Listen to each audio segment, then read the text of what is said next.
Olá pessoal, tudo bem? Aqui é o professor Welson. A disciplina de hoje é Ética e Educação. Será apenas uma aula de 30 a 40 minutos. Ao final dessa aula eu vou passar uma avaliação para vocês. Vai ser enviado também um material em PDF.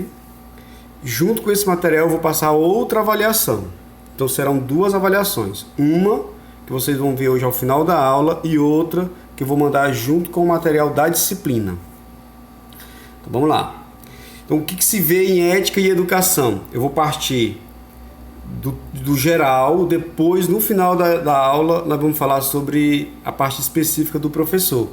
Então nós vamos ver a ética e a moral, nós vamos falar da diferença entre ética e moral, vamos falar da ética e o equilíbrio, que é com Aristóteles, a ética na formação cristã, que é na Idade Média, a ética e o dever, com Emmanuel Kant, a ética e o outro, com Leonardo Boff e a arte do cuidado, a ética e educação, vamos falar o papel e a postura do professor em sala de aula. Então a gente vai começar com a diferença entre ética e moral. A gente pode ver, olha. A ética é um conjunto de conhecimentos que são extraídos da investigação do comportamento humano, ao tentar explicar as regras morais de uma forma racional e científica. Então, basicamente, a ética está sobre a moral, tentando explicar o que é moral e o que é imoral. Então, é através da reflexão. A ética, nos ajuda a responder perguntas do tipo: eu quero, eu posso, eu devo. Então, essas perguntas eu respondo através da reflexão sobre a moral, da reflexão da ética sobre a moral. A ética ela não é relativa, então, ao contrário da moral, que é subjetiva, que depende do contexto, a ética tenta expressar um conjunto de práticas que devem ser consideradas corretas por toda a sociedade. Então, isso é a ética. Então, a ética ela é o contrário da moral nesse quesito, porque ela não é apenas voltada para um contexto. A ética é geral e ela sempre busca estabelecer princípios gerais. A moral é um conjunto de regras que são aplicadas ao cotidiano. É basicamente quando eu transformo a ética numa estrutura escrita e essas normas passam a ser aplicadas e usadas por todo cidadão. Então, a moral, ela basicamente é sobre um lugar, sobre uma sociedade. Então, a moral é uma espécie de conjuntos de hábitos, é um conjunto de hábitos e costumes de uma sociedade. A moral se faz de acordo com a cultura de um local e um determinado espaço de tempo. Tá bom? Então, ela muda constantemente. Por que ela muda constantemente? Porque os hábitos sociais são renovados a todo momento, de acordo com o local em que está sendo trabalhado esses hábitos sociais. Então, a moral, ela depende de muitos fatores. Olha, nós temos alguns elementos da sociedade que influenciam na moral, que é a religião, o modo de vida da sociedade, o acesso que essa sociedade tem à informação, o uso que essa sociedade faz da informação. Então, tudo isso envolve a moral. A moral ela é expressa como normas de proibição e permissão. Sempre que lembrar da moral, sempre no final de um princípio moral tem algo sendo proibido ou permitido. Tá bom? Então, claro que nós vamos falar muito mais disso daqui para frente, mas é bom que a gente já comece a diferenciar o que é ética e moral. Então, ética é algo geral, moral é algo específico de um determinado lugar. Então, a gente pode, para melhorar, para facilitar, a gente pode ver, olha, as diferenças entre uma e outra. A palavra ética vem do grego ethos, que significa jeito de ser, modo de ser e caráter. A palavra moral é de origem latina e vem de moralis, que tem como significado tudo que é relativo aos costumes. Então, ética está relativo ao jeito de ser, ao caráter, e a moral está relativa aos costumes, aos hábitos. Essa é uma diferença muito importante. A finalidade da ética e da moral é muito semelhante. Ambas contribuem para estabelecer as bases que guiam a conduta do homem e ensinam a melhor forma de agir e de se comportar dentro de uma sociedade. Claro, tanto a moral como a ética têm uma finalidade, têm um objetivo muito semelhante, que é guiar a conduta do homem, quer dizer para o homem o que se deve ou não fazer. Então, a ética se preocupa com o certo e errado. Então, não é um conjunto simples de normas de conduta como é a moral. Então, a ética, ela se preocupa com aquilo que está certo, aquilo que está errado. Como eu falei no início, aquilo que eu posso me perguntar, o que eu quero, o que eu posso, o que eu devo, é através daí que eu descubro o que é ser ético. O mundo da ética é voltado para compreender as ações do homem de acordo com os valores morais que orientam essas ações, além de buscar classificá-las como certas ou erradas, independentemente das práticas culturais. Então, ela é a reflexão moral sobre a ação. Então, a ética reflete a moral sobre a ação. Ela quer saber por que estão agindo daquela forma. É a ética que vai garantir a correção da moral. Nós temos que entender que uma ação moralmente ética pode não se enquadrar na moral de uma determinada sociedade. Tá bom? Então, é a sociedade que vai moldar os seus costumes e a sua moral.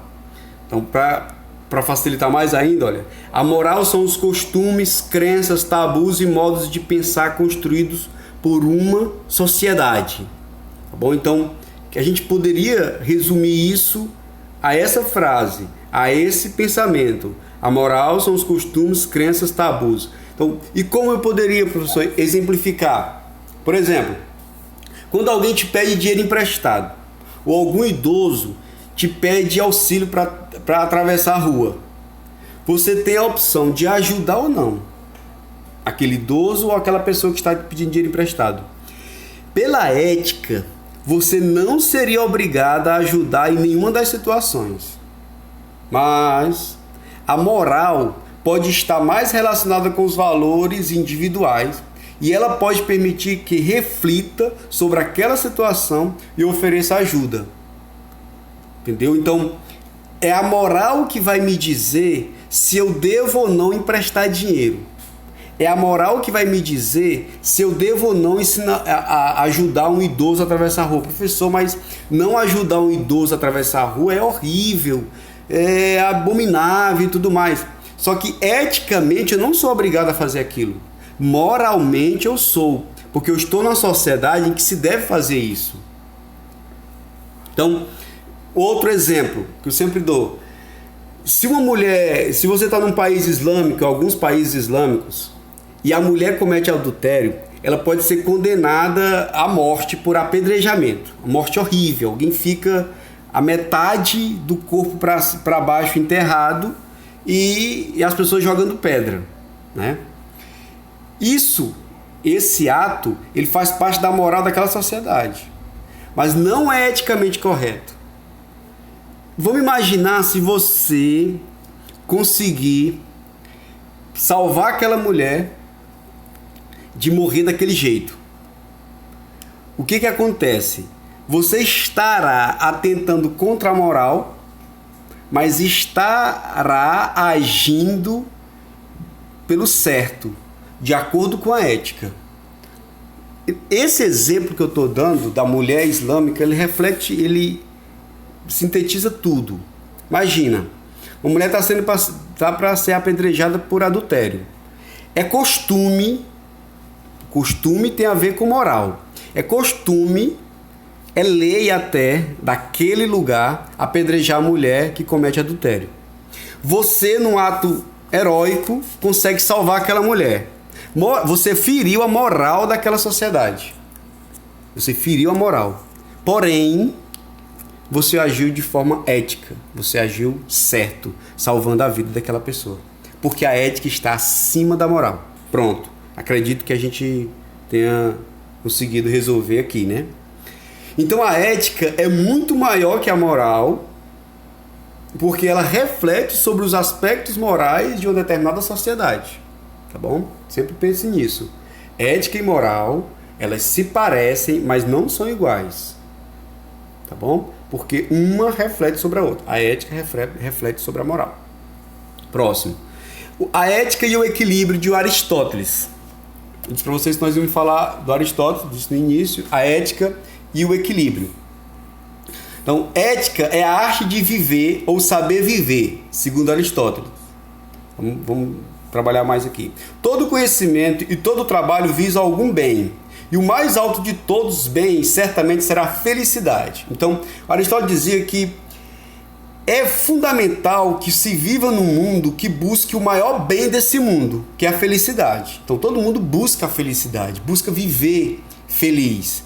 E essa busca, segundo Aristóteles, ela se dá através de alguém saber viver. E saber viver, segundo Aristóteles, é viver eticamente, é viver de maneira ética. Mas como é viver de maneira ética, segundo Aristóteles?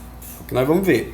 A felicidade, não como uma forma abstrata, ideal, mas a felicidade como uma forma de viver bem e conduzir-se bem. Essa é a felicidade do Aristóteles, não é aquela felicidade que você imagina que vai ser. Ó.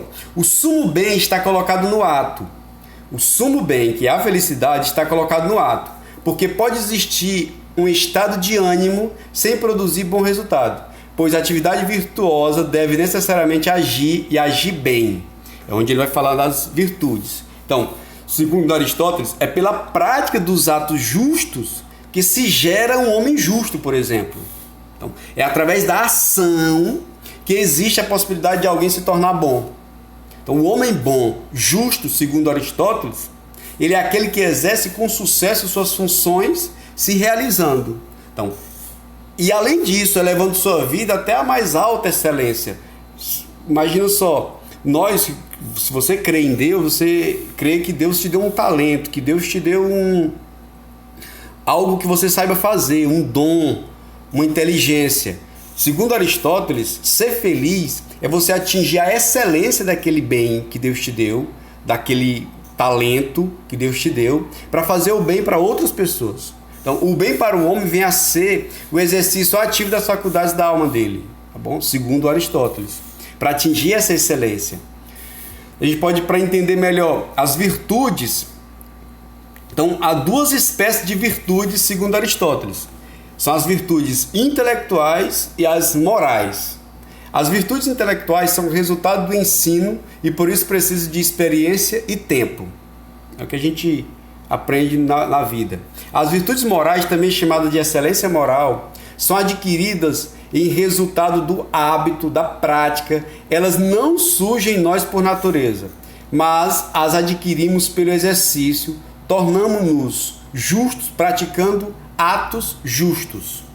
Esse é o que Aristóteles pensa sobre a virtude moral. Então, para o Aristóteles, as virtudes morais são adquiridas mediante o exercício e aperfeiçoadas pela prática, tá bom? Então, daí a importância do hábito que ele defende. Então, as pessoas não nascem boas, segundo ele. As pessoas nascem com a capacidade de tornarem-se boas e de se desenvolver, disposições apropriadas, tá bom? Então, essa prática reiterada de boas ações é que, segundo Aristóteles, vai fazer a pessoa ser feliz e fazer das pessoas ao seu redor felizes também. Então, a ética, segundo Aristóteles, por isso que eu coloquei a ética e o equilíbrio, ela é o meio termo disso tudo, olha. Nas virtudes, o excesso ou a falta são destrutivos, porque a virtude é mais exata que qualquer arte, pois possui como atributo o meio termo. Então, nas virtudes morais, por exemplo, nós temos a coragem. Então, a coragem é o meio termo em relação ao sentimento de medo e de confiança. Vou dar um exemplo. Imagine que você tem uma virtude moral de ter coragem. Você entra em qualquer lugar, você entra em qualquer favela porque você é corajoso. Será que isso é ter coragem? Entrar em qualquer favela, a qualquer hora, sem ninguém. Então tá lá, todo mundo sabe que é perigoso entrar ali. Tu vai lá porque tu tem coragem. Não, isso não é coragem. a coragem, você pode entrar lá desde que seja com segurança. Isso é coragem, entendeu? Então, mas tem gente que nem com segurança entra. Então, esse tem medo. Esse não tem coragem, entendeu? Então, aí é o meio termo. Okay? Então, o medo, ele é, claro, a ausência da confiança. A coragem é o meio termo entre medo e confiança. Bem? Então, a calma é o meio termo entre a relação de dor e aquele que excede. Então, essa é a calma. Eu nem sou pacato demais e nem sou estressado demais. Então, o meio termo é o que me faz ser ético segundo o Aristóteles. Então, a ética segundo Aristóteles é o equilíbrio da ação humana em busca da felicidade. É esse equilíbrio.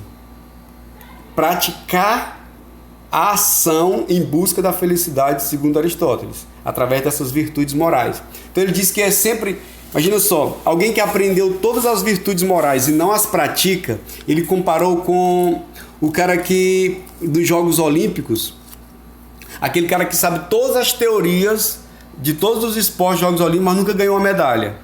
Então, segundo ele, a prática é como se fosse o jogo olímpico, a prática é que vai fazer você se aperfeiçoar. Então, você praticar o bem, você vai se aperfeiçoar numa pessoa boa.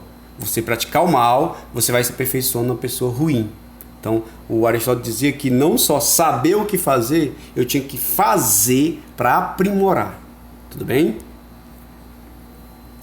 A próxima é a ética na filosofia cristã. Vocês estão vendo que eu estou seguindo a cronologia. Primeiro veio a ética na Idade Antiga, depois agora a ética na Idade Média, que é a ética na filosofia cristã. Claro, a igreja, o cristianismo, a igreja católica, ela tomou de conta de uma parte significante da ética nesse período, e vários autores, a gente vai falar deles aqui, trabalharam para que isso acontecesse. Então, na filosofia cristã, o telos é a salvação. Então, as boas ações são aquelas que não são consideradas pecado e não se imporiam como obstáculo para uma boa vida após a morte. Não conduziriam para uma eternidade de sofrimentos, que é o inferno, né? Então, segundo a filosofia cristã, ser ético é não pecar. Ponto. A base do pensamento está na tradição racionalista filosófica grega e romana em consonância com os dogmas cristãos. O que aconteceu aqui? A Igreja Católica buscou na Grécia Antiga autores como Aristóteles e Platão, Santo Agostinho, São Tomás de Aquino, cada um buscou um desses autores, e trabalhou juntando a filosofia antiga com a filosofia cristã. E daí criaram a ética na filosofia cristã. Então, essa é a base de todo o pensamento. Então, a filosofia cristã, ela representa um conjunto de ideias baseadas nos preceitos de Jesus Cristo, né? Sua principal característica, a principal característica dessa filosofia é a busca da explicação pela existência de Deus por meio da ciência. Então, é a filosofia tentando explicar que Deus existe.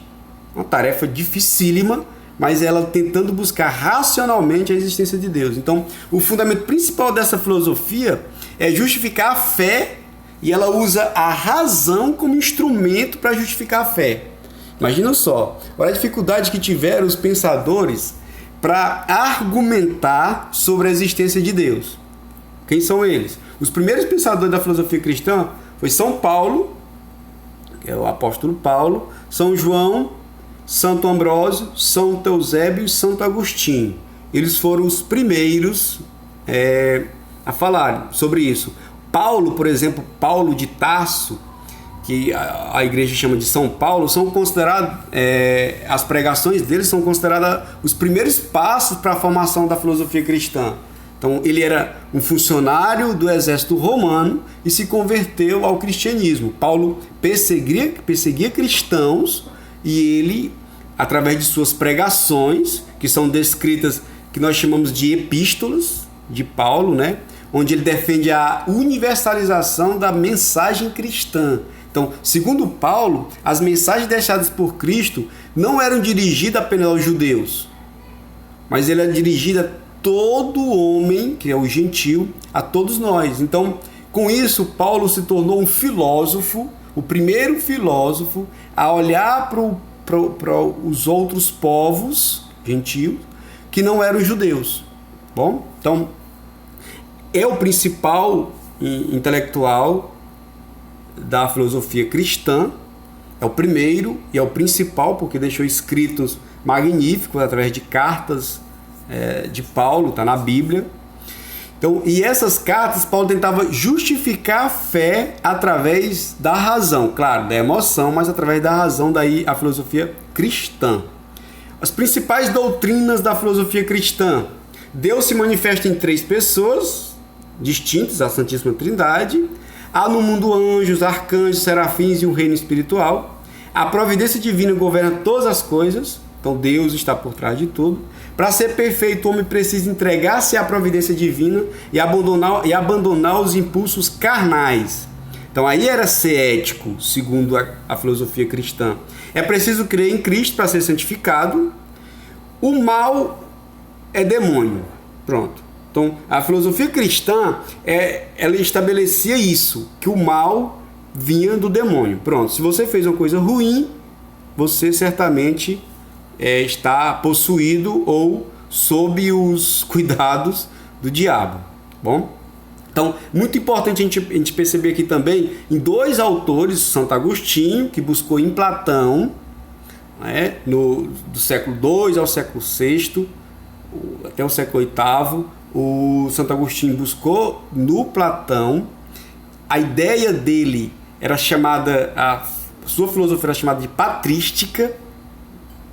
Depois São Tomás de Aquino buscou em Aristóteles através da escolástica, tá bom? Então essa ideia ela vai perdurar até o século XVI, quando vem o iluminismo, tá bom? Então, que ideia, professor? Essa ideia de você juntar a Grécia Antiga com a filosofia cristã e tentar explicar que ser ético é seguir a Deus, que ser ético é seguir a Bíblia.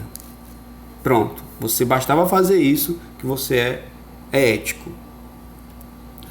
Então, o que a gente vem depois com o iluminismo? O Kant, o Immanuel Kant, ele é filho do iluminismo. Claro, veio bem depois, século e meio depois, mas isso fez com que brotasse nesses autores os princípios do iluminismo. Então, Kant foi largamente influenciado pelos ideais do iluminismo, eu acabei de falar, fundamentalmente laico, sem religião. O pensamento deveria ser uma faculdade autônoma e livre das amarras impostas pela religião, sobretudo pelo pensamento da igreja medieval. Então, aqui é o Kant tentando cortar esse cordão que tinha se estabelecido durante séculos pela Igreja Católica, de dizer que eu poderia ser ético mesmo sem acreditar em Deus. Então, eu poderia ser ético mesmo sem estar, por exemplo, lendo a Bíblia. Então, isso que o Kant garante, isso que ele fala, ele garante a laicidade, a independência da religião, a autonomia, a independência de normas e leis da moral kantiana. Então, o Kant buscou substituir a autoridade imposta pela igreja pela autoridade da razão. Então, é basicamente o pensamento kantiano. Ele substitui a autoridade que era da igreja por autoridade da razão. Eu não preciso mais acreditar em Deus, segundo Kant, para eu ser ético. Eu posso ser ateu e ser ético. Como, professor? Aí ele vai explicar como ser ético mesmo sendo ateu. Então, a ética de Kant fundamenta-se única e exclusivamente na razão. As regras são estabelecidas de dentro para fora a partir da razão humana e sua capacidade de criar regras para a sua própria conduta. Então, ele vai criando a ideia de como você ser ético sem entrar em contato com o sobrenatural. Então, a ética de Kant apresenta-se fundamentada na ideia do dever. A ética que se baseia no dever é chamada de ética deontológica. Deontologia deriva do grego deon, que significa dever. Deontologia seria a ciência do dever. Então, por isso que é a ética e o dever que eu coloquei aqui em cima. O mais importante é o que eu devo fazer é o que eu sou obrigado a fazer para ser ético. Então, o filósofo buscou estabelecer uma forma moral para a resolução das questões relativas à ação. Ele deu o nome para isso de imperativo categórico. Então, com o imperativo categórico, nós devemos nos perguntar: como seria se todos nós agíssemos de maneira que estou agindo? Então, como eu poderia sinceramente desejar um mundo para todos que convivem comigo se eu me comportasse dessa maneira sempre? Então, imagina se eu quebrar uma promessa, por exemplo. Eu te prometo uma coisa e eu quebro essa promessa.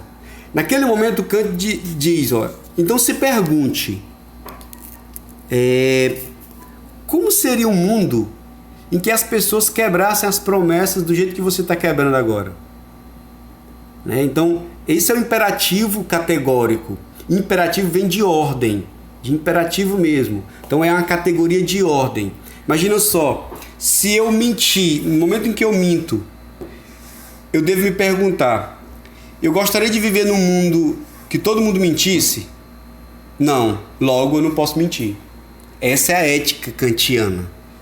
Então, tratar alguém como meio para seus próprios fins ou propósito, por exemplo, você usar alguém para um determinado objetivo. Eu gostaria de ser usado para alguém chegar num determinado objetivo? Então é essa que eu tenho que me perguntar. Então, ele estabeleceu o imperativo categórico dele em 3 pontos. Age como se a máxima de atuação devesse ser erigida por sua vontade em lei universal da natureza. A razão humana é capaz de julgar, independentemente de determinações externas, religião ou leis civis, se uma ação é correta para todos. Então, eu tenho que me perguntar, então, eu vou agir como se todo mundo agisse daquela maneira, universal. Será que daria certo? Então eu vou agir de acordo com isso. Age de maneira que trates a humanidade, tanto na tua pessoa como na pessoa de outrem, sempre como um fim e nunca como um meio. Um ser humano jamais pode ser entendido como um instrumento para se alcançar qualquer tipo de objetivos. A humanidade é o fim das ações e nunca um meio. Então, quando eu uso alguém para chegar a um determinado objetivo, eu não estou sendo ético. Imagina só, mas usar como? Eu posso muito bem usar uma pessoa com a melhor das intenções. Vamos lá. Se eu disser, eu tenho um amigo, se eu disser para aquele meu amigo toda a verdade, eu tenho um plano, mas se eu disser para ele toda a verdade, não vai dar certo o plano. Então eu digo para ele só metade da verdade e o plano dá certo e nós dois saímos ganhando. Oh, que beleza. Segundo Kant, eu não fui ético. Porque eu não deixei saber de toda a história, de tudo que estava ao redor daquilo que eu queria. Mesmo que não desse certo por ele saber de tudo, mas eu tinha que ter contado tudo. E mesmo que eu faça isso, Kant dizia, olha, mesmo que eu engane alguém, é errado enganar sim. Mesmo que eu engane alguém, mas no final eu tenho que saber que eu tenho que ter consciência que eu enganei, que eu só consegui aquilo porque eu enganei. E no final age como se a máxima da atuação devesse servir de lei universal para todos os seres racionais. É onde ele separa que os animais não precisam ser éticos. Nós, seres humanos, é que precisamos ser éticos. Você não precisa esperar a ética de um animal porque ele não tem razão. A ética é fruto da razão. Então, o que é a ética kantiana? É eu perguntar para mim se o mundo seria bom para mim se todo mundo agisse como eu estou agindo com todo mundo. Então, essa é a questão ética do imperativo categórico. Então, se eu estiver mentindo, eu vou gostar que todo mundo minta para mim. Se eu estiver falando a verdade, eu vou gostar que todo mundo fale a verdade para mim. Bom, então, é daí que vai surgir a ética kantiana.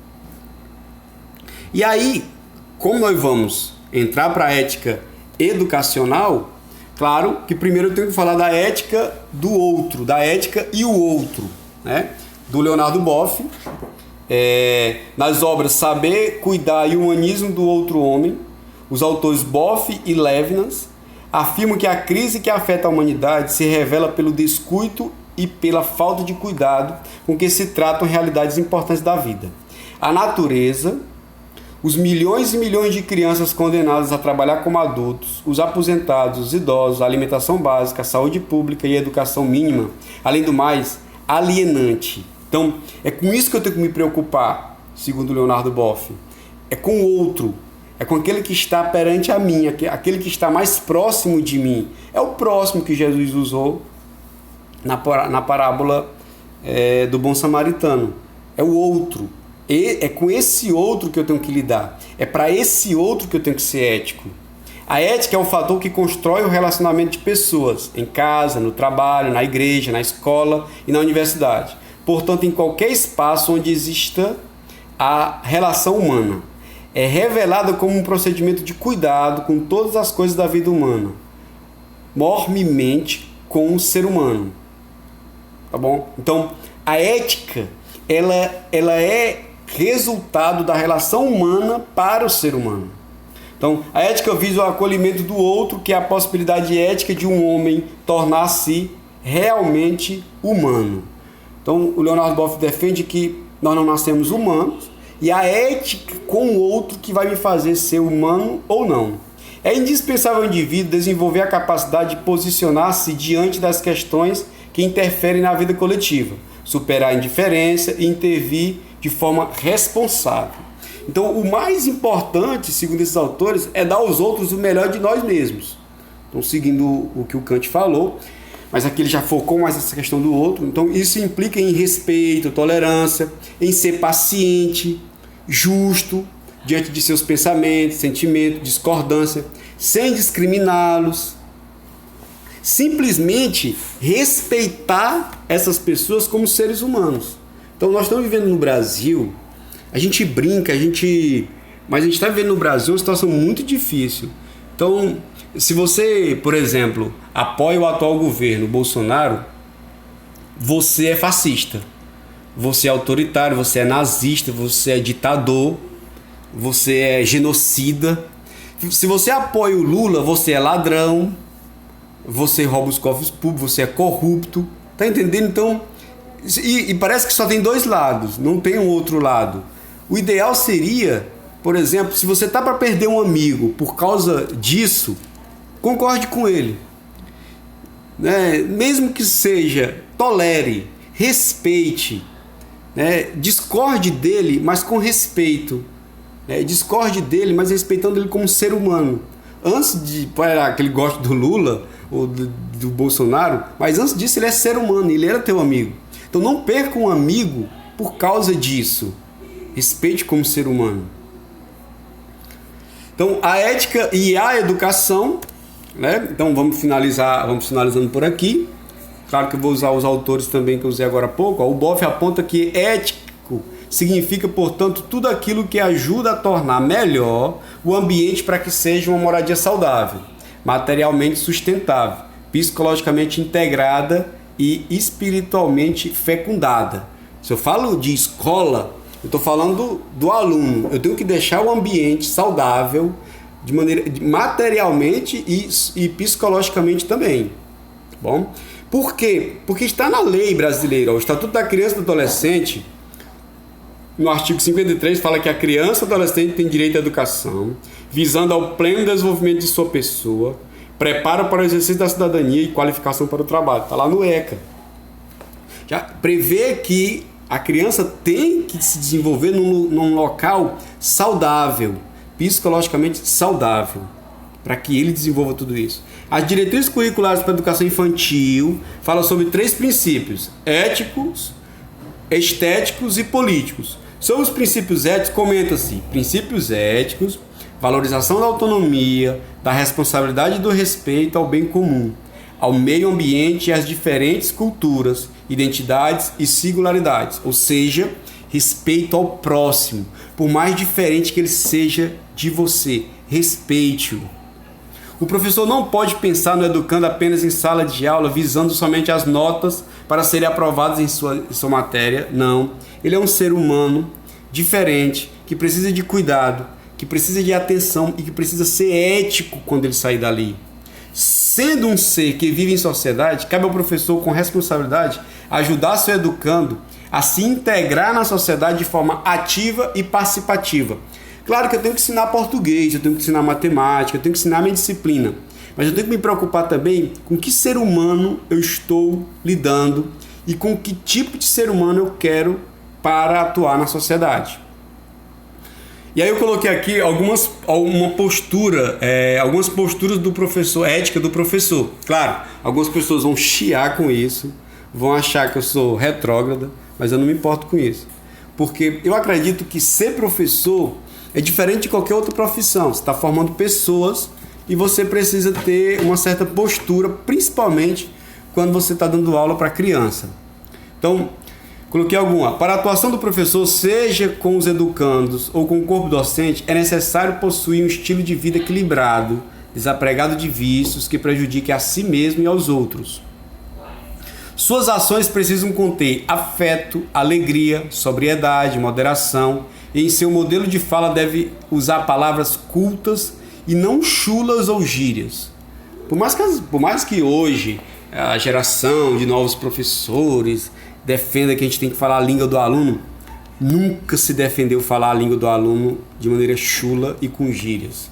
Falar a língua do aluno é entender o aluno, é compreender o seu aluno no seu mundo, não se rebaixar a gíria para poder entrar no mundo do aluno. Não é isso.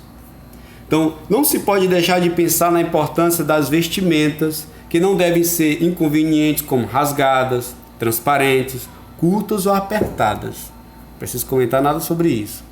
Então, o professor é diferente de qualquer um outro profissional e eu não posso ir para lá de qualquer jeito. É propício o uso de algo que lhe caia bem, seja decente e que combine com ele ou ela, ou seja, usar algo que mostre seu estilo, lembrando que até nisso você é copiado. Então, o Paulo Freire diz assim, o professor não escapa de ser exemplo. Então, se eu não escapo de ser exemplo, eu vou tentar ser um bom exemplo para o meu aluno. Ainda precisamos observar que é preciso tomar certos cuidados, principalmente na sala dos professores, nos intervalos, nos momentos de estudo e, é claro, na sua vida individual, dentre os quais se podem relacionar. Comentário de ordem pessoal ou profissional negativa de outro docente ou de um educando.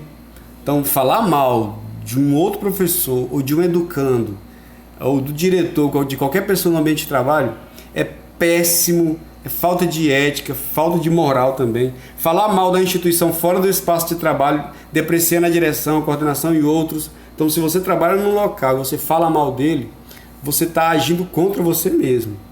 Se isolar em sua sala, não permitindo que alguém lhe forneça sugestões para melhorar sua prática e não preste auxílio ao colega quando este necessita. Então, eu poderia fechar por aqui para explicar para vocês o seguinte. Quando o professor se isola na escola, e ele não precisa ficar isolado dentro de uma sala, quando ele se isola, ele pode estar no meio de todo mundo isolado, quando ele é uma ilha, esse professor, ele atrapalha o ambiente escolar, não porque ele está ali sozinho, não, porque o ambiente escolar é um ambiente de troca de experiências. Então o professor, ele tem que ajudar o outro, ele tem que ser ajudado, tem que haver essa troca de experiência, porque é todo um organismo, e esse organismo precisa dessa interação. Além dessa interação de professor com professor, nós temos que ter a interação também com a gestão, muito importante esse relacionamento para que chegue a um objetivo comum, que é a educação. Bom? Então, essa postura do professor é de suma importância para que ele desenvolva a ética profissional e os seus alunos, assim, o copiem também. E aí nós vamos agora para a avaliação dessa aula, que eu disse para vocês. São cinco questões. Depois eu vou enviar para vocês uma outra avaliação maior, com o material. Vocês vão ler o material, ou vão ter lembrado dessa aula também, para responder essa outra avaliação. Então, Maurício Sérgio Cortella falou em 2010, diz que a ética é uma plantinha frágil que deve ser regada diariamente. Explique essa afirmação sobre ética. Então ele falou isso e eu quero que você explique. Como a ética serve ao professor no seu dia a dia, na escola e na sala de aula? Então, para que a ética serve para o professor? Fazer aos outros aquilo que não desejo que fizessem comigo é ético? Por quê? Está lá no Kant. Qual a diferença entre ética e moral? Primeira coisa que nós falamos. Na sua opinião, como o professor pode fazer para que as más notícias sobre ética na política do Brasil não afetem a conduta ética do seu aluno? Como falar de corrupção e não estimular para que meu aluno seja corrupto? Bom, muito obrigado pela atenção de vocês. Envie essa avaliação até 15 dias depois que vocês receberem essa aula. Envie essa avaliação para o meu e-mail que está no início da aula, eu deixei meu e-mail lá. Muito obrigado e até a próxima, se Deus quiser.